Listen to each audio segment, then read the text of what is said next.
siang, Assalamualaikum warahmatullahi wabarakatuh. Perkenalkan, saya Muhammad Indra Sapta. Saya salah satu dosen pengampu di Departemen THT, Telinga Hidung Tenggorok, Fakultas Kedokteran Universitas Kristen Maranatha. Video ini kami buat dalam rangka pernyataan diri saya sebagai pendidik dalam rangka untuk unjuk kerja Tridharma, salah satu Tridharma perguruan tinggi, yaitu di bidang pengajaran. Di bidang pengajaran ini kita ini dibuat dalam memenuhi salah satu persyaratan dalam sertifikasi dosen mata kuliah yang saya bawahi. Dalam materi ini saya akan menyampaikan salah satu materinya, yaitu di bidang trauma maksilofasial atau trauma wajah, di mana anak didik kami diperkenalkan bagaimana sih cara mengenal, cara melakukan pemeriksaan, cara melakukan langkah diagnostik, sehingga kita dapat mengharapkan mereka, anak didik kami, dapat mengelola pasien-pasien tersebut, para penderita yang mengalami trauma di daerah wajah. Di mana trauma di daerah wajah ini sering muncul terjadi pada kasus-kasus kecelakaan, baik itu kecelakaan lalu lintas, kecelakaan di rumah tangga, ataupun kecelakaan di tempat kerja. Pemeriksaan apa saja yang kita perlukan, baik itu dari anamnesis pasien atau keluarga pasien, kemudian pemeriksaan secara fisik, ya, baik itu dari inspeksinya, dari palpasinya, mungkin juga dari perkusinya, ataupun bahkan dengan auskultasi pada pasien tersebut. Setelah kita lakukan pemeriksaan secara fisik, kami juga arahkan anak didik kami, kalau diperlukan kita menyarankan melakukan pemeriksaan penunjang apa yang harus dikerjakan. Sehingga dari situ kita mengajarkan juga, kita didik juga bagaimana cara langkah untuk menegakkan diagnosis kerjanya. Dari diagnosis kerja tersebut tentu saja kami berharap anak didik kami ada kasus-kasus yang mereka dapat selesaikan mandiri sebagai seorang tenaga dokter. Notabene dokter umum di situ.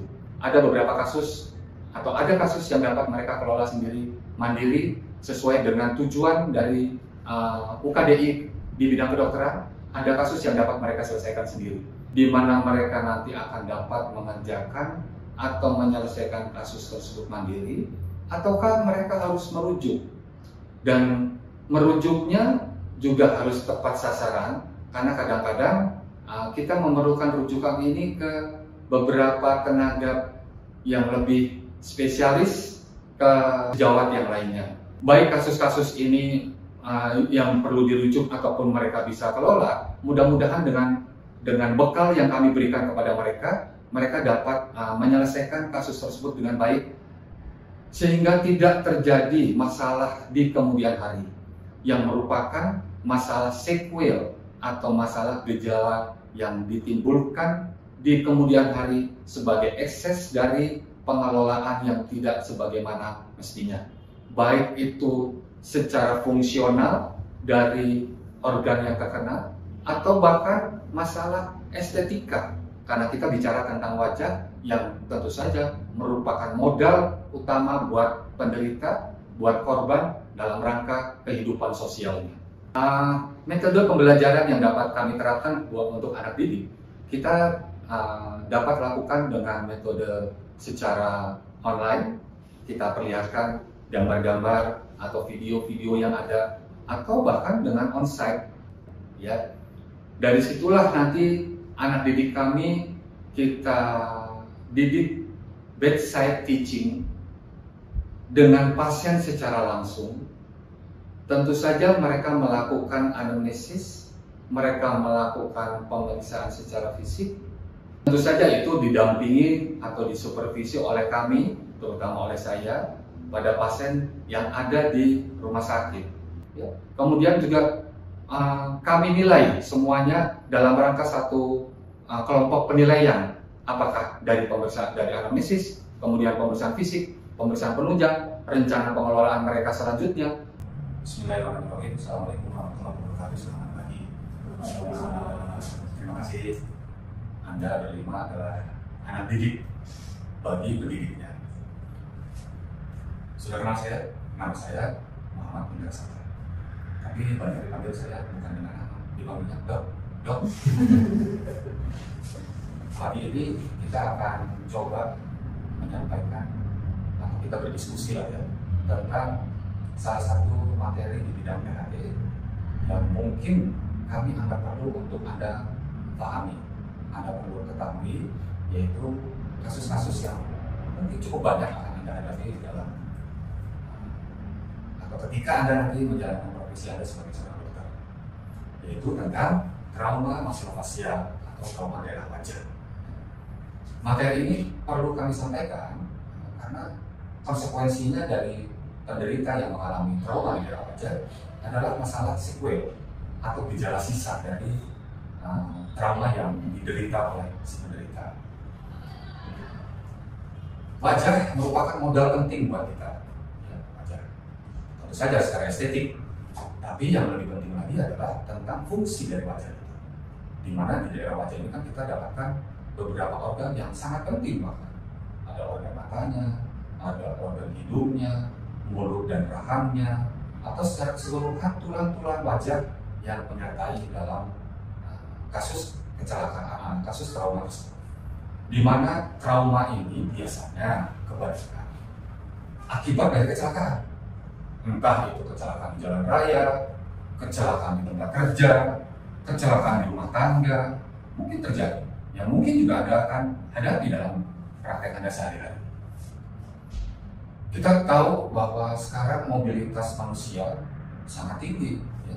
Apalagi dengan terbangunnya ruas-ruas jalan tol, ruas-ruas bebas hambatan, di mana kendaraan tentu saja akan berjalan sangat kencang, sehingga risiko ketika mereka, para pengendara, mengalami kecelakaan akibatnya tentu saja akan lebih fatal dibandingkan mereka yang mobilitasnya ringan, ya. Secara teori, hampir semua kecelakaan 70% akan melibatkan daerah kepala. Itu data statistik bahwa 70% kecelakaan melibatkan kepala. Ya, wajah adalah bagian dari kepala kita, sehingga ya, ini pun akan menjadi perhatian kita dalam rangka penanganan. Secara umum, mungkin Anda sudah baca teorinya bahwa wajah kita itu secara klinis kita bagi menjadi 3 bagian. Ya. 1 sepertiga atas, sepertiga tengah, dan sepertiga bawah. Sepertiga atas ditempati oleh tulang frontal atau bagian frontal.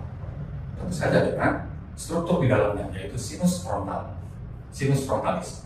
Kemudian sepertiga tengah, di situ ada mata, di situ ada hidung, di situ ada rahang atas, dan struktur-struktur di belakang. Dan sepertiga bawah, yaitu rahang bawah kita atau mandibula. Bagian sepertiga atas menempati porsi yang paling banyak, yang paling besar, sehingga kemungkinan untuk cedera di daerah tersebut tentu saja akan lebih banyak risiko terjadinya. Dan salah satu bagian sepertiga tengah tadi adalah hidung. Notabene hidung kita ini merupakan struktur di daerah wajah, terutama di sepertiga tengah, yang paling akan terekspos terlebih dahulu dibandingkan struktur lainnya. Oleh karenanya, kasus trauma di daerah hidung ini paling banyak kita akan jumpai dalam kehidupan kita nanti, atau Anda menjalankan profesi Anda. Yang akan dibahas di sini adalah tentu saja untuk materi ini adalah struktur jaringan kerasnya terlebih dahulu, yaitu tulang belulangnya, ossiculanya.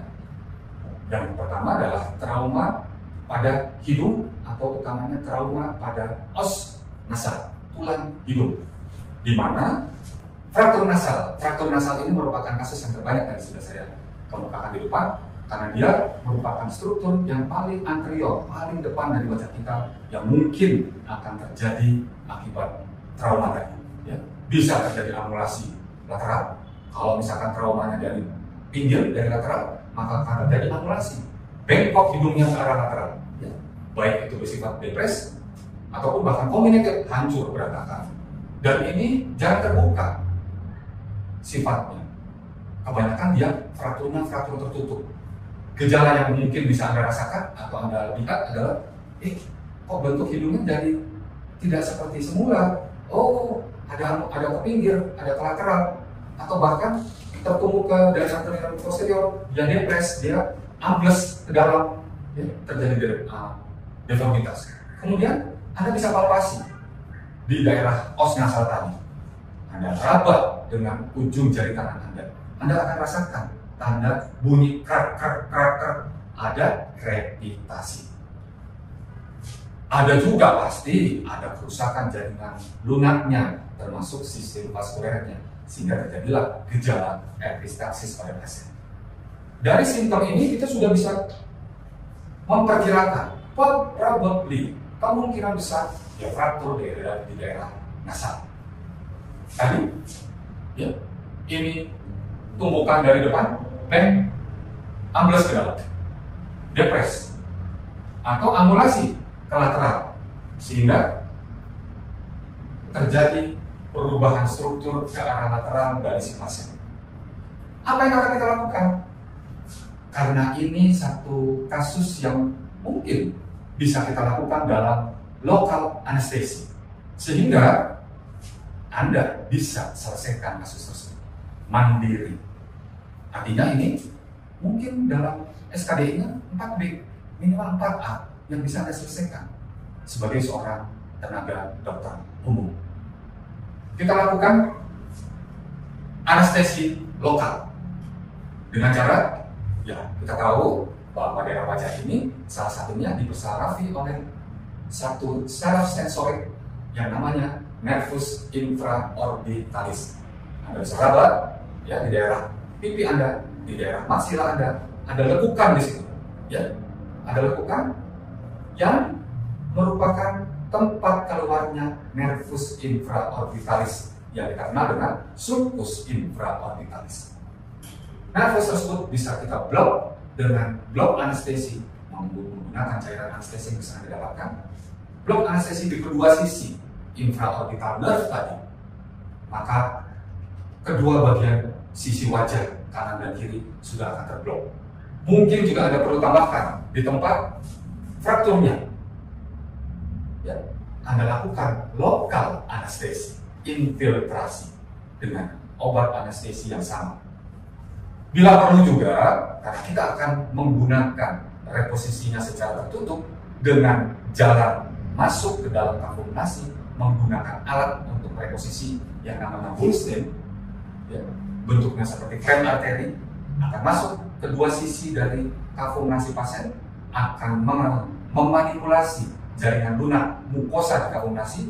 Boleh Anda berikan juga topikal anestesi yang disemprotkan atau diaplikasikan melalui media kayu kasar atau media kapas. Anda basahi kedua materi tersebut dengan topikal anestesi, kemudian Anda tempatkan di atap dari kafum nasi, sehingga pada saat kita melakukan tindakan reposisinya sudah 3 cara untuk mengurangi risiko sakitnya si pasien pada saat kita lakukan tindakan. 1, kita blok anestesi pada nervus infraorbital. 2, dengan lokal anestesi infiltrasi di tempat fraktur yang bersangkutan. Dan 3, topikal anestesi dari kafum nasi pasien. Kita lakukan reposisinya. Setelah direposisi, Anda sambil meraba, dipalpasi dari luar. Pada saat kita mereposisi dari dalam, setelah kita yakin, oh ini sudah pada tempatnya, barulah kita langkah selanjutnya kita fiksasi fragmen fraktur tersebut dengan cara kita pasang penyangga dari dalam kafum nasi pasien. Ya, penyangganya tentu saja kita tidak mungkin memasang penyangga dalam bentuk plate, ya, karena tulang hidung atau os nasal itu sangat kecil sehingga tidak memungkinkan kita pasang plate. Tapi kita cukup menyangga saja. Kita pasang tampon anterior pada kedua sisi kafum nasi pasien. Dan yang selanjutnya kita pasang pelindung fiksasi di luar menggunakan bahan gips. Gipsnya dari mulai daerah frontal, kemudian dilanjutkan ke seluruh permukaan hidung pasien. Gips ini kita sebut sebagai butterfly gips. Ya, artinya bentuknya seperti kupu-kupu yang sedang mengepakkan sayapnya. ini sayapnya, yang ini badan kupu-kupunya, sehingga disebutlah butterfly gips. Fiksasi internal tampon yang ditempatkan dari kafum nasi atau dari dalam rongga hidung kita diamkan kurang lebih 3 hari, 3 kali 24 jam, dengan asumsi sudah akan terjadi wound healing di situ, yaitu munculnya jaringan parut, jaringan sikatris yang akan menahan fragmen fraktur supaya dia tidak jatuh lagi. Setelah itu kita buka setelah 3 kali 24 jam si tampon tadi. Sedangkan fiksasi eksternal dengan gips di luar kita pertahankan selama 10 hari minimal dengan asumsi sudah terbentuk ossifikasi pada saat terjadinya bone healing, proses penyembuhan tulang. Dengan asumsi 10 hari itu tulang sudah akan mulai menyatu. Disitulah kita anggap ini sudah aman.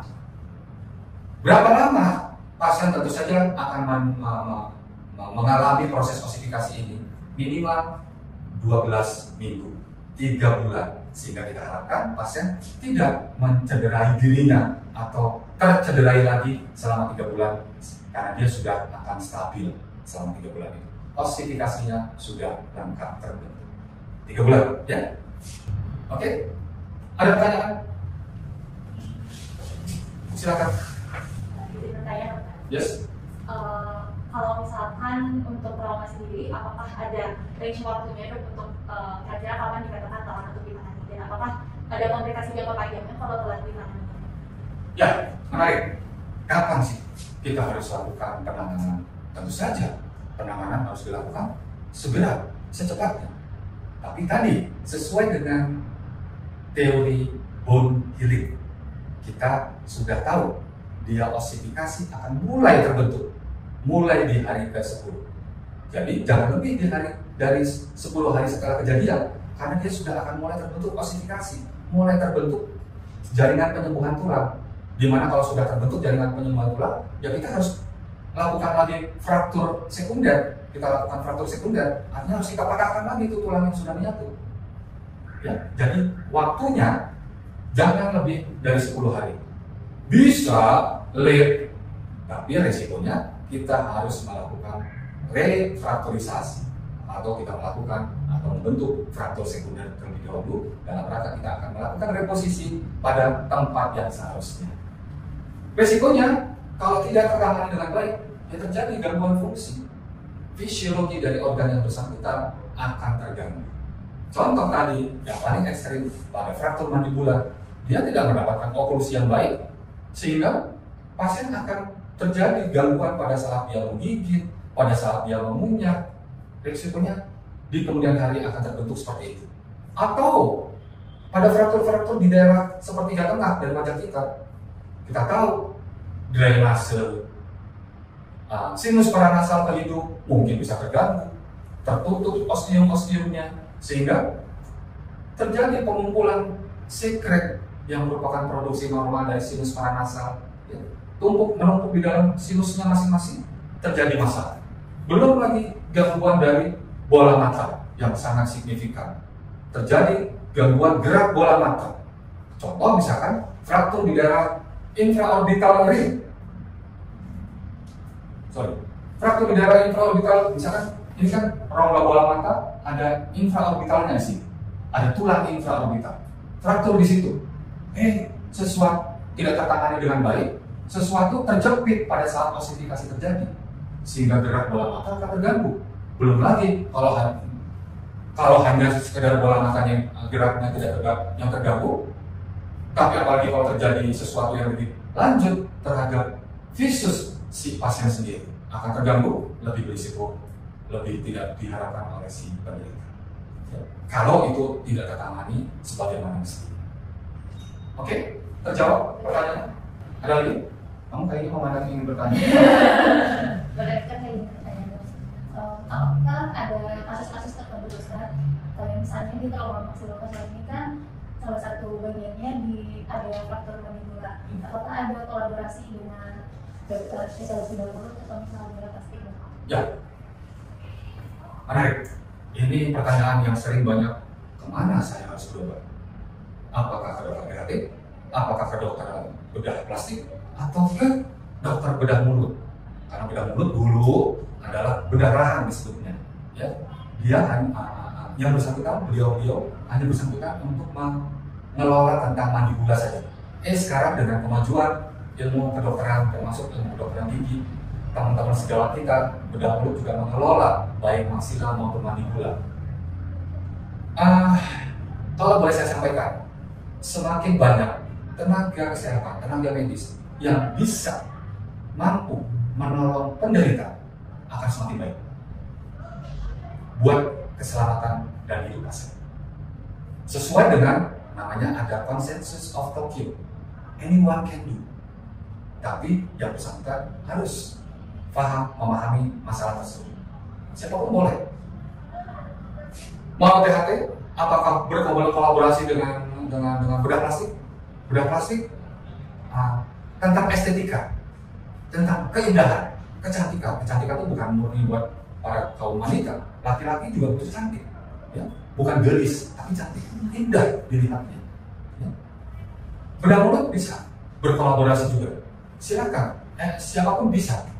Bahkan dalam kasus-kasus tertentu kita butuh yang kita sebut joint operation, joint op dengan teman-teman sejawat yang lain. Bahkan tidak hanya bedah plastik atau bedah mulut, bedah mata rekonstruksi pun kadang-kadang kita butuhkan untuk kita make sure, yakinkan bahwa tidak ada masalah di intraorbitalnya. Karena ketika kita masuk ke intraorbital, walaupun dalam tanda kutip etikanya kita bisa, tapi etikanya kita harus menyerahkan kepada orang yang lebih menguasai bidang tersebut. Kompetensinya, jangan lupa. Ya. Siapapun bisa kita lakukan kolaborasi tadi. Ya, oke. Berniat menjadi bedah plastik. Amin. Ada lagi? Tadi kan sempat dibahas ya tentang perdarahan masif. Kalau misalnya pada trauma maksilofacial terus terjadi epistaxis masif, itu penanganan awalnya bagaimana? Ya, epistaxis juga merupakan salah satu kasus gawat darurat. Tentu saja di bidang HT-HT. Ya. Kita harus cepat menangani epistaxis tadi. Kita harus bisa menentukan di mana sumber perdarahannya. Ketika kita bisa menentukan, kita bisa mengidentifikasi sumbernya, ya kita langsung lakukan penghentian si epistaxis. Entah itu menggunakan secara mekanik, menggunakan alat klep, atau kita hentikan. Kalau misalkan kita tidak bisa menentukan di mana lokasi sumber perdarahannya, kita cukup pasang dulu tampon untuk menghentikan perdarahan itu. Apakah itu tampon yang anterior, kita pasang di dalam kafum-nasi pasien, atau tampon juga harus disertai dengan tampon posterior, belok tampon untuk menekan baik dari bawah maupun dari atas, dari posterior maupun dari anterior. Kalau terjadi perdarahan masif, untuk selanjutnya kita evaluasi dari mana sumber perdarahan tadi. Memang pada trauma di daerah wajah ini sebetulnya jarang yang menyebabkan perdarahan hebat, jarang, kecuali ketika terjadi pada daerah mata. Ya, di situ ada arteri oftalmika yang bisa menyebabkan perdarahan masif. Tapi tempat-tempat lain arteri atau pembuluh darahnya kecil-kecil, jadi perdarahan tidak akan hebat, tapi bisa. Oke? Ada lagi? Cukup? Mudah-mudahan apa yang saya sampaikan ini bisa bermanfaat buat Anda. Jangan takut mengelola pasien dengan trauma wajah. Kadang-kadang mengerikan, kadang-kadang menyeramkan, kadang-kadang menjijikkan, kadang-kadang membuat kita mundur satu langkah dari pasien tersebut. Kalaulah pasiennya dengan baik, mudah-mudahan pasiennya bisa selamat di tangan Anda. Tentu saja selamatnya di tangan yang Maha Kuasa.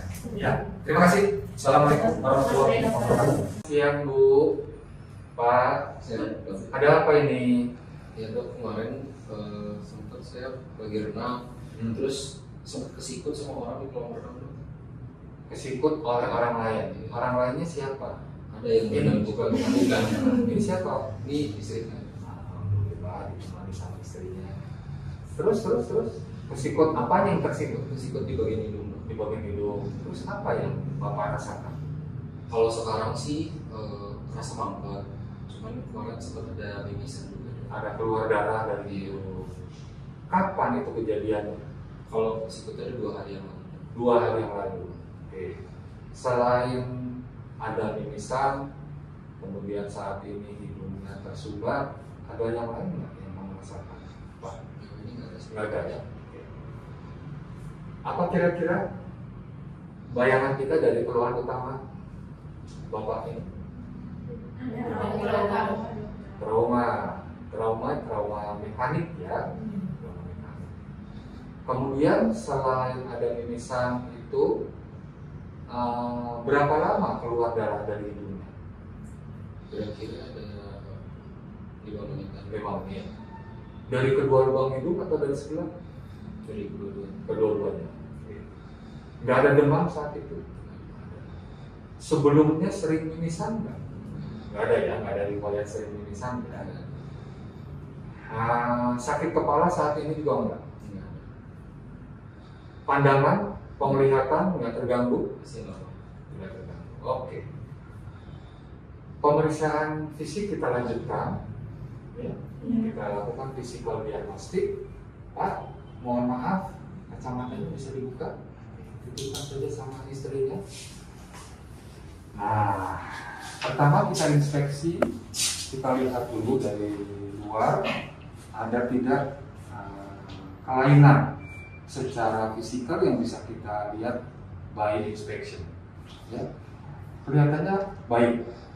Ya, dia masih simetris kanan dan kiri, tidak ada angulasi kolateral, tidak juga ada depres kalau kita lihat dari fisikal. Kita lanjutkan dengan palpasi. Ya. Palpasinya kita dari samping bisa.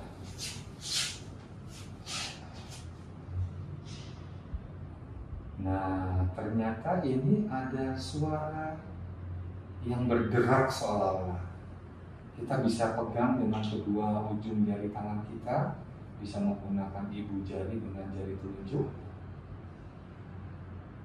Nah, di sini ada krepitasi yang mungkin akibat dari traumanya dan menyebabkan fraktur. Anda bisa coba dari sini.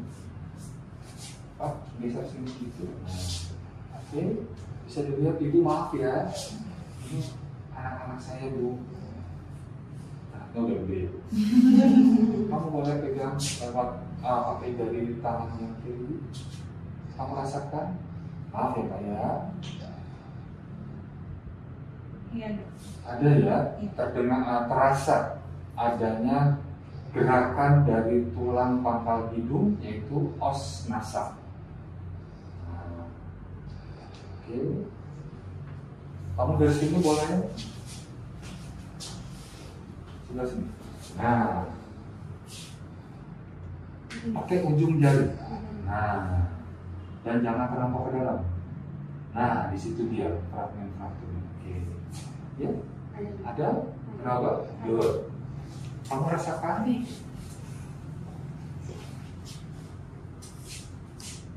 Bukan di situ. Nah, itu tempat frakturnya. Oke ya.